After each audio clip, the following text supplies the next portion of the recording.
ഈ ഡിജിറ്റൽ യുഗത്തിൽ ഇന്റർനെറ്റും മൊബൈൽ ഡാറ്റയും ഇല്ലാതെ ജീവിക്കാൻ സാധിക്കുമോ? എങ്കിൽ അങ്ങനെ ജീവിക്കാൻ തയ്യാറായിക്കോളൂ. വിവിധ കമ്പനികളുടെ മൊബൈൽ റീചാർജിന്റെ വില ഒരേ സമയം ഇരട്ടിയായി വർദ്ധിക്കുന്നു. ടെലികോം റീചാർജുകൾക്കും വില കൂടുന്നതോടെ സാധാരണക്കാർ സാമ്പത്തികമായി തകരുമെന്ന് ഉറപ്പാണ്.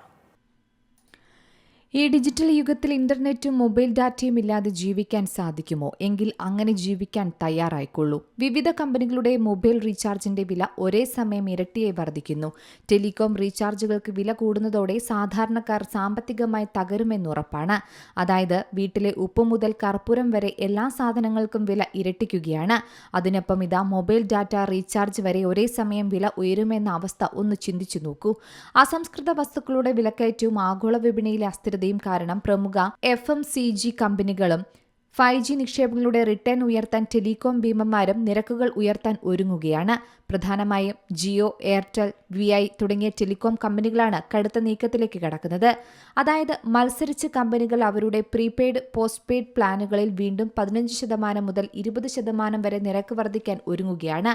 നിലവിലെ 299 രൂപയുടെ അടിസ്ഥാന പ്ലാനുകൾക്ക് 349 മുതൽ 359 രൂപ വരെയാകാനും സാധ്യതയുണ്ട്.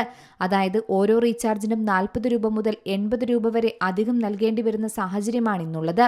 കമ്പനി ഇതിലൂടെ ലക്ഷ്യമിടുന്നത് ഓരോ ഉപഭോക്താവിൽ നിന്നുള്ള ശരാശരി വരുമാനം വർദ്ധിപ്പിക്കുക, 5G നെറ്റ്വർക്ക് വികസിപ്പിക്കുന്നതിനായി നടത്തിയ വലിയ നിക്ഷേപങ്ങൾ തിരിച്ചുപിടിക്കുക എന്നിവയാണ്.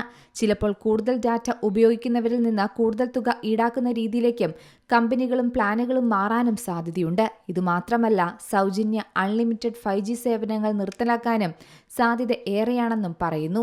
ഇതിലൂടെ സാധാരണക്കാരുടെ പ്രതിമാസ ചെലവ് കുത്തനെ കൂടുമെന്ന് ഉറപ്പാക്കാം. പോക്കറ്റ് കാലിയാകുമെന്നും കണക്കുകൂട്ടിക്കൂ. പ്രത്യേകിച്ച് വിദ്യാർത്ഥികൾക്കും ഇത് വലിയ തലവേദനയാണ്. ഇതിൽ നിന്നും താൽക്കാലികമായി രക്ഷ നേടാൻ ടെലികോം കമ്പനികൾ പുതിയ നിരക്ക് വർധന പ്രഖ്യാപിക്കുന്നതിന് മുമ്പ് വാർഷിക പ്ലാനുകളോ അല്ലെങ്കിൽ 84 ദിവസത്തെ പ്ലാനുകളോ റീചാർജ് ചെയ്യുന്നതായിരിക്കും പണം ലാഭിക്കാൻ സാധാരണക്കാരെ സഹായിക്കുക. കൂടാതെ വൈഫൈ സൗകര്യമുള്ളവരോ അധികം ഡാറ്റ ഉപയോഗിക്കാത്തവരോ വലിയ തുകയുടെ റീചാർജുകൾ ഒഴിവാക്കി അടിസ്ഥാന പ്ലാനുകളിലേക്ക് മാറാനും ശ്രമിക്കുക. News desk C Malayalam news. ഏറ്റവും പുതിയ വാർത്തകളും വിശേഷങ്ങളും വിരൽ തുമ്പിലറിയാൻ സി മലയാളം ന്യൂസ് എല്ലാ ഡിജിറ്റൽ പ്ലാറ്റ്ഫോമുകളിലും ലഭ്യം.